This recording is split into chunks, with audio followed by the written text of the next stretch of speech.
You're listening to Finding Your Genius Zone with Dirk Nevelle. With the help of successful individuals across industries, Dirk breaks down the unknown parts of every vocation while highlighting the importance of finding a career where you can leverage your natural skills, passions, and interests. Now here's your host, Dirk Nevelle. Hello, everyone. This is Dirk Nevelle. Welcome to my podcast. On with me is a buddy of mine, Jim Beatty. Jim, welcome. Thanks for having me. Yeah, man, it's good to have you. Jim is a guy that I got to know a little bit years ago. Our sons played lacrosse together, and I knew of Jim through a mutual friend. I always heard really great things about him. And, he's a very impressive guy, and I was excited to have him on. He is in the world of finances. He has his own business. He's been at it for a long time.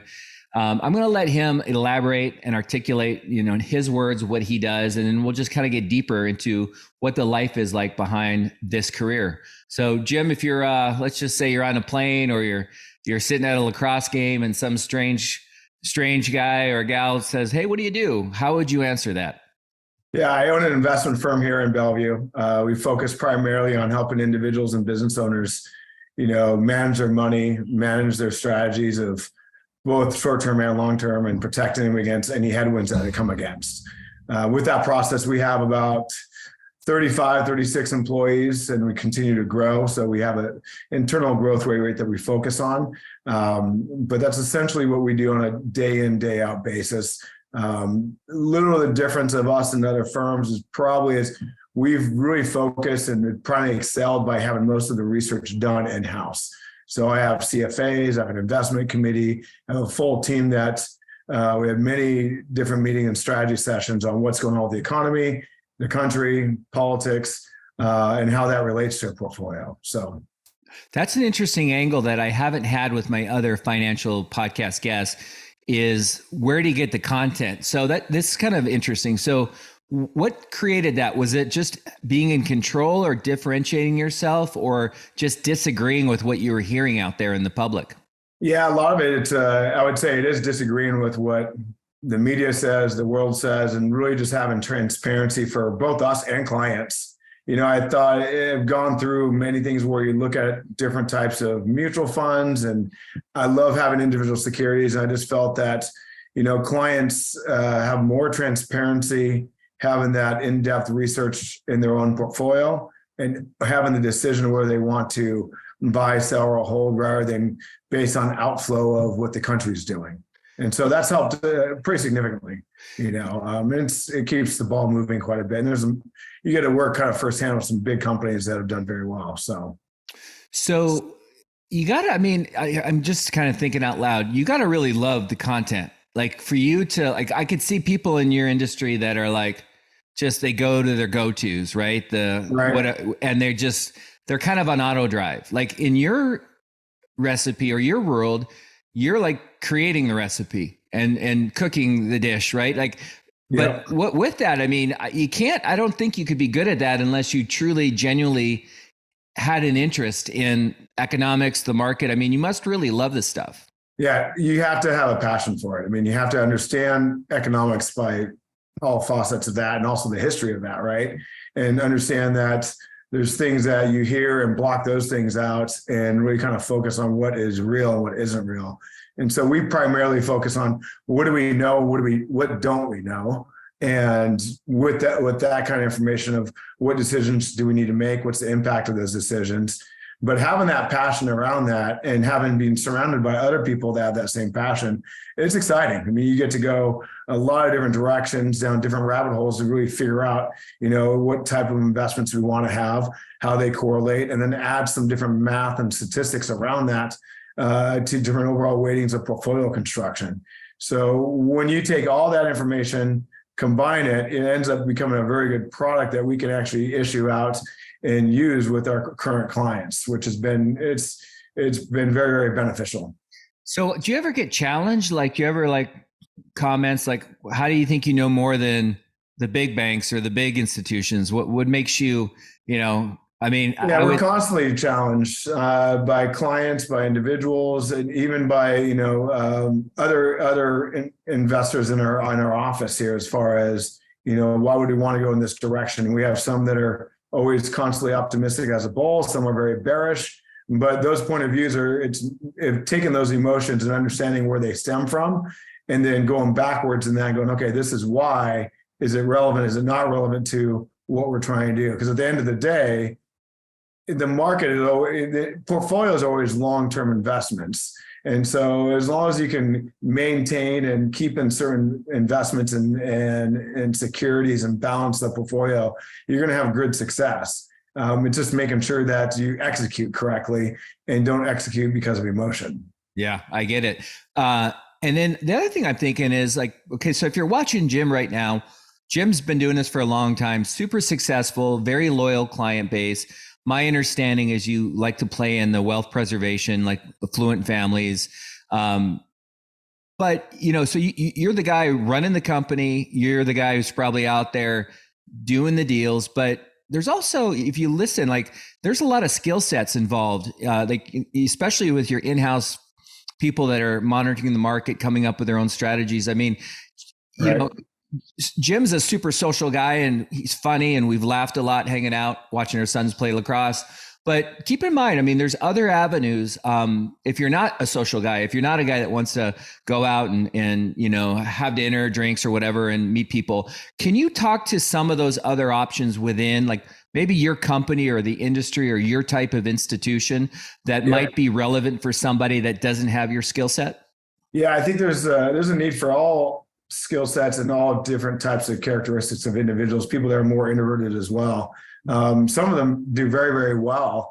It's just a matter of how they deliver, their message and their story. So I think for the most part, it's whatever skill set people have and understanding who they are as a person, understanding what their passions are, as long as we allow them to keep following their passion and go down those different directions, they usually tend to have a lot of success. At the end of the day, it comes down to no matter what area of the industry you're in, whether it's the research side, the operations side, as an advisor front, or even as a management side. I mean, you can get someone that does pretty good as an investment advisor, but excels greatly as a manager on that side. And so it's interesting to watch people grow and go into their different directions and follow their different paths. And so sometimes you get thrown a curveball and like, wow, that guy's really great at this, and it's fun.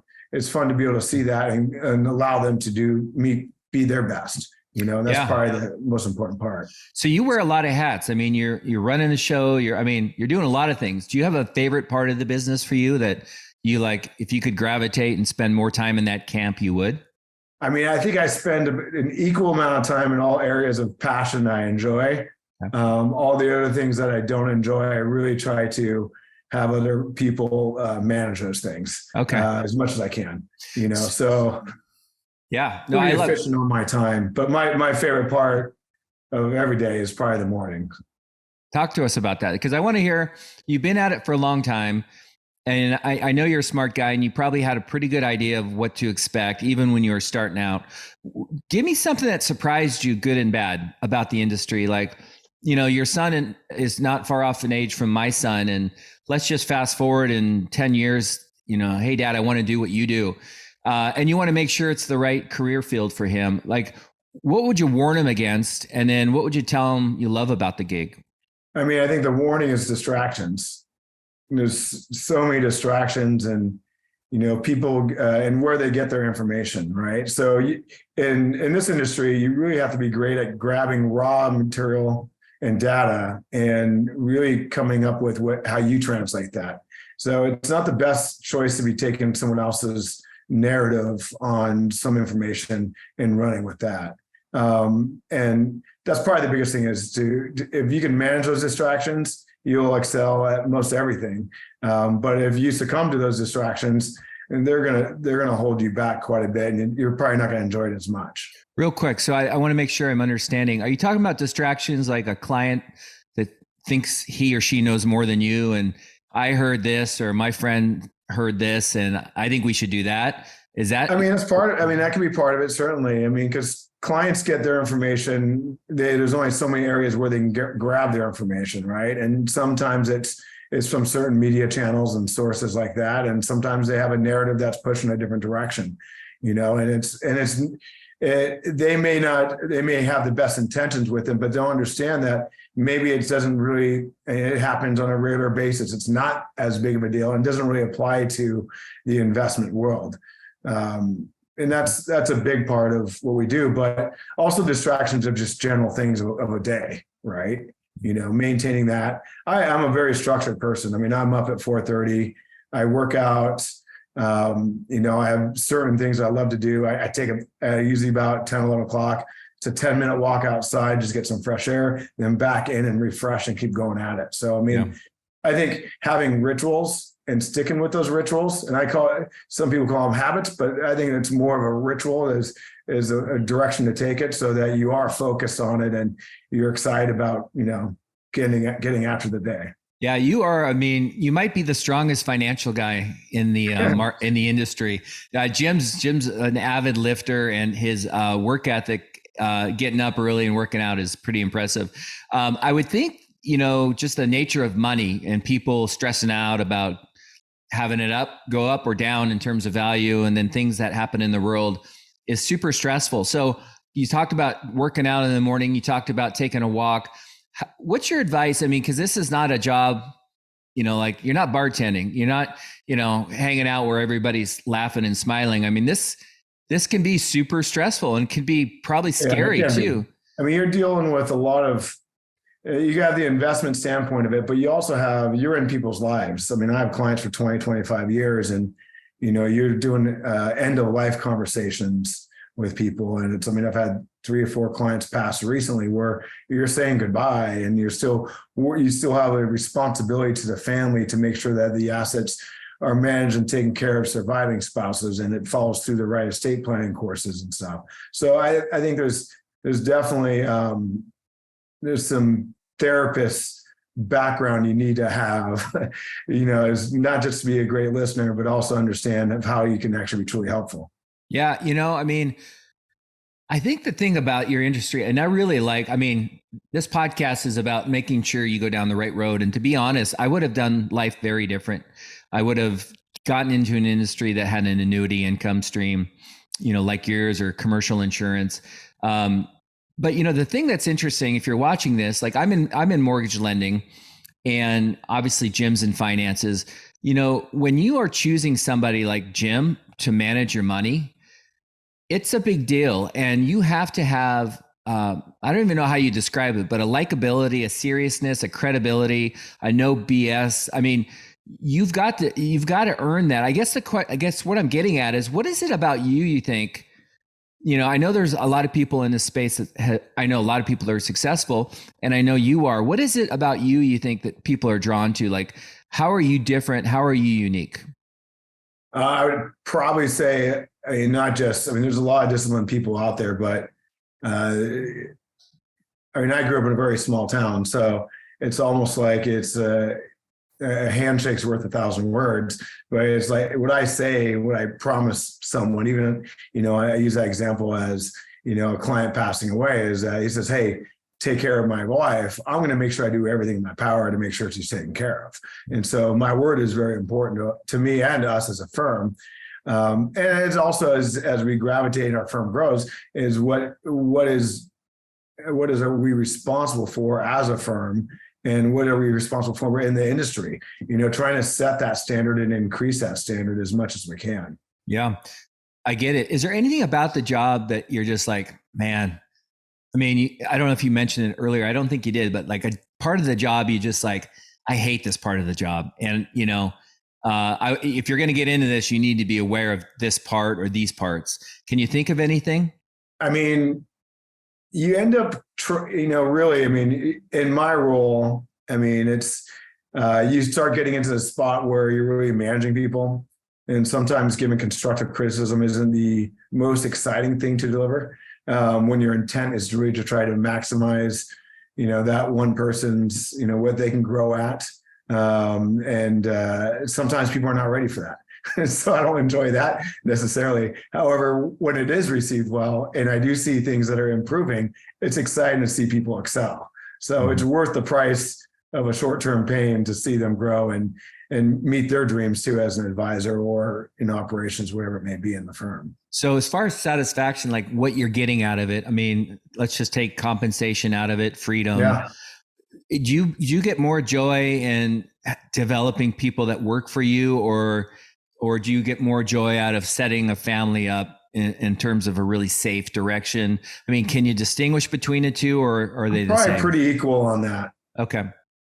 You know, it's I enjoy working with families. I enjoy getting in there and helping them, and like anything else, is that as an advisor, you're more in the business of helping manage life for people. And so not only, I mean, you look at it in one spot, I'm a portal of where you get all these life experiences in one sense kind of dumped onto you from all kinds of clients and situations, and your problem solving. And, you know, so it's not purely about money, but you're trying to help them in different directions, whether it's, hey, they want to be able to, they move for a new job. How do we process that? To they're having kids or grandkids and all those kind of things, or, you know, so yeah. I think it's a balancing act for sure. Yeah. So you've been at it for a while. You've seen people come through. Like, what is the recipe for success? Like, for example, is it somebody who's, I mean, you could think that someone is super intelligent coming out of Ivy League is just dialed in, but then you get the guy or the gal who's just really likable, very connected. Like, what are the things you look for if you're trying to hire someone to be an advisor, for example, or someone to bring in funds from families, et cetera? What do you think the 2 or 3 key attributes are for that person? I mean, intelligence is great. Common sense is better. Coachability is probably number 1. And I think, and also as far as what do they do in their lives? You know, what are their habits? You know, I think for anyone getting out of college, going to school, doing whatever they may be, it's all about their personal habits. To me, that's some of the number 1 interview questions is, what do you do? What's your day look like? What kind of discipline do you have? What disciplines do you choose to have that you can't have or you do have? You know, and what success do you have with that? Do you have goals? Do you write them down? Do you have a plan for tomorrow? Do you know what your week looks like? You know, or are you just letting it happen? Yeah, I mean, I'm glad you're talking about this, because like that's something I haven't heard in my podcast. Because what I'm really trying to do is get into the head of somebody that's coming out of high school, college.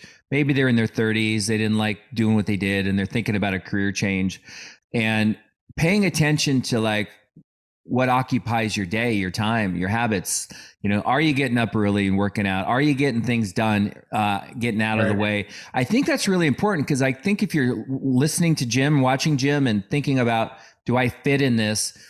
I mean, this is a job where you have to be disciplined and you have to have habits that are positive. And I guess the advice is pay attention to how, you know, you might think it's non-business related, but pay attention to how you manage your day, your weekend. What do you do on Saturday morning when you have nothing to do?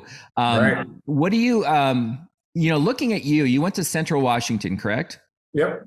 So going back in time, were there signs that maybe you could look back and say, yeah, I can see why I'm doing what I'm doing? Like, what kind of guy were you back in the day? I mean, when I was in college, I mean, I was very active, and I ran a nonprofit organization. I excelled at that. I had 60 volunteer members. I was also a butcher at the same time. I paid for my own college. I mean, so I've always been very active on that side, but I've always been very goal oriented. You know, so I've always focused on what the future is, and just had, you know, looking forward versus looking behind me. So things happening in life, you know, people will dwell on those things and they'll let it get in their head. For me, I'm just always looking ahead, you know, so I'm just moving past those things and chalking those things up. Yeah. You know, it's important to learn from things and mistakes and failures, but you have to make those mistakes. You know, you got to get out there and push, and you got to be uncomfortable. You got to do all those things. But I think overall, it's really, you got to be great at blocking out that negativity, because everyone's going to, you know, try to tear you down. Maybe not intentionally, but they do. Yeah. Well, I know you are a super positive guy. Did you jump right into finances right out of college? I mean, Yeah. Okay. So I guess the question or the area that I'd love to go down is like the opportunities for somebody that's maybe they're all bought in and they know they want to be in finances, or they think they do. What are the like typical runways into the industry? I mean, I know there's probably many. Can you touch on a few that are probably most common? Yeah, I think that's most universities now have a CFP program. They have different accredited programs for the world of finance. And so you can do that while you're in college and then transition. Usually with those programs, even for us, we have an internship program from Central. So we have 2 to 3 interns a year that come in, and we expose them to all areas of the business. And at some point we look to see, which candidates that we want to hire and which ones, are not interested in this industry. Because there's some people that are like, this is not for me at all. And it could be, they might want to be an accountant, for example. But in the world of finance, there's a lot of directions to go. And so I think getting everyone exposed to it, going on the research side, getting into statistics, getting into history as well. History is very important. And also the ability to be able to do research yourself is important as well. So for those individuals that love to read, I mean, in this industry, you're constantly learning. So it's, I go through books all the time. You're constantly pushing on the side. What's your take on the future of like your industry with AI in terms of research, or how AI might complement, eliminate some of the jobs? Like, are you starting to go down that road?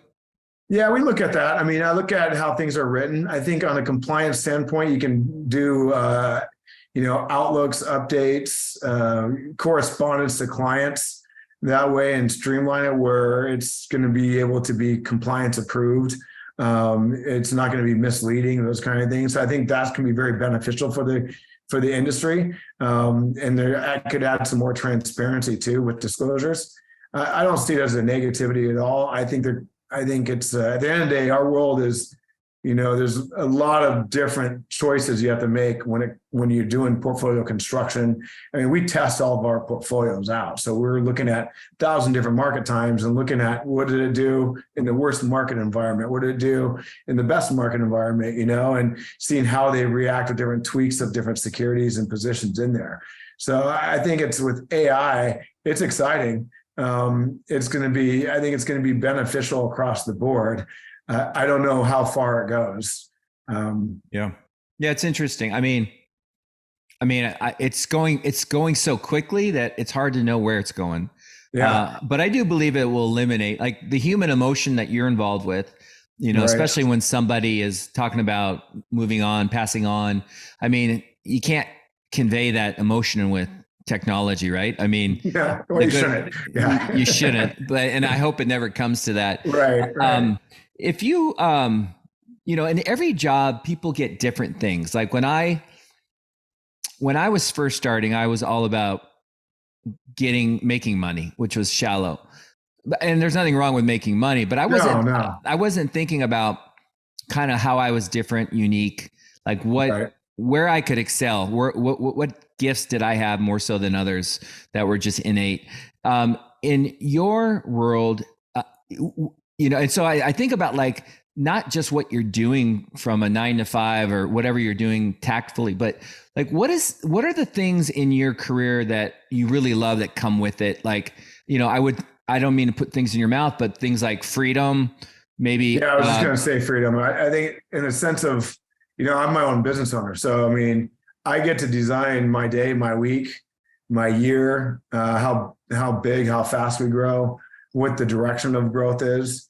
If there's any mergers or acquisitions that we want to do, so it's very exciting in that. And it's also, you look at where you're at and what is your maximum potential, you as an individual in your life, and how quick can you get there and keep moving that goalpost back? I mean, money to me has always been, if you want to make money in any career, any industry, anywhere out there, it's the best way to do it is not to focus on money. It's just to focus on your passion, right? Money is an output. The input is the grind on a fall day, at 5 a.m, hammering out, organizing your calendar, having a plan of attack for the day, while balancing it off with a workout or something that's mentally healthy too, So I think I think it's to me, the freedom to make those choices and design your day is key. Yeah. Anything else you can think of that comes with your industry that would be important for someone to know? Like, obviously not being capped on compensation. I mean, Yeah. you can make as much as you can. What are other things that like are important to you? I don't know if it's making an impact. I mean, I don't want to put words in your mouth, but what comes with the territory? I mean, there's a lot of different advisors that have different, I think, emotions of why they're in the industry and what their passions are. Mine can be completely different than others. Some are, it is maybe they love to be more community. They like to be involved in the community, and naturally they end up educating the community and working with the community in that side. And so it's really to each their own. That's kind of the freedom you have, is how involved do you want to be. Others may have a passion of, coaching, baseball teams and working with them. And then they translate to working with athletes and, helping them out with their finances and stuff. So I think that's kind of the beneficial part as an advisor, is that you can kind of carve that niche out any way you want to go. But with all those niches, you still need to have all the same traits of discipline and focus and, all that kind of stuff. So people sometimes see like someone like yourself or other people in your industry that are very successful and are doing really well. But what I don't think they really see is what it was like in the beginning, right? I mean, there was probably a lot of getting out. I didn't know anyone out here. I mean, yeah, you had to like get out there. I had a phone. I'm 300 dials a day for 5 years. I worked no less than 100 hours a week. I mean, it was long days, long nights, car running out of gas, all that kind of stuff, so it's, you got to really believe in your passion in those days. You dig deep, right? Yeah. But I mean, that's what you do. So what were you trying to do back then? Were you trying to get people to do like, life insurance, or, I mean, what was the pitch? I think the biggest thing was just, I worked with a lot of different business owners. And at that point I was calling every business around the area and helping them with their really getting the most tax efficient plan they possibly can have as a business owner. Because what I found is most small business owners of 100 or less or 200 or less, they don't focus on, they run their business. They don't really focus on, how do you, that same dollar, how do I keep it from getting taxed 2, 3, 4, 5 times a day? And then also, how do I protect it from creditors? How do I protect that dollar from really, from anyone else? But also, as life happens, how do I have liquidity if I need it? What do I do in these areas and build a retirement plan? And they never even had exit strategies of their own business. And so you would have, part of it, you start working with these business owners. They're all great, hardworking individuals. And, husband passes away and doesn't have an exit plan for the business. And so the business has to shut down. And so that strategy was never thought out. And so for me, it was make sure every person I meet with, I'm going to make sure they're taken care of, but make sure they have a plan A, plan B, and plan C.